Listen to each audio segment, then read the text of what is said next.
तो हमारी मेरी मेरी मेरी एक तजवीज़ है, उसके ऊपर भी सियासी एतराज़ात हैं कि यहाँ पे जनाब स्पीकर बल्दियाती अदारे जो है हमारे मुल्क में बिल्कुल जो है वो बेदस्तोपा हैं।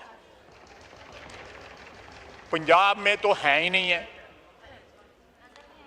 आपने बहुत से लोगों ने, नवीद कमर साहब भी इसमें शामिल हैं, इन्होंने भी जब तरमीम हुई है डेवोल्यूशन वाली, बड़े लोग उस पर क्रेडिट लेते हैं, लेने भी चाहिए, मुझे कोई इतराज़ नहीं है, लेना भी चाहिए। लेकिन आप बताएं कि ये सारी डेवोल्यूशन जो है कराची, लाहौर, कोयटा और पेशावर तक रुक गई है। क्या आपका सिस्टम जो है डिवॉल्व हुआ है शहर के लेवल पे या गांव के लेवल पे या तहसील के लेवल पे या ज़िले के लेवल पे? नहीं हुआ। Power rest with the provincial Capitals.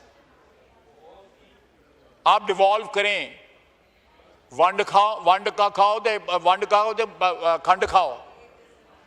आप पावर डिस्पर्स करें, पावर डिस्पर्स करेंगे वो मल्टीप्लाई होगी, उसमें अवाम को एहसास होगा।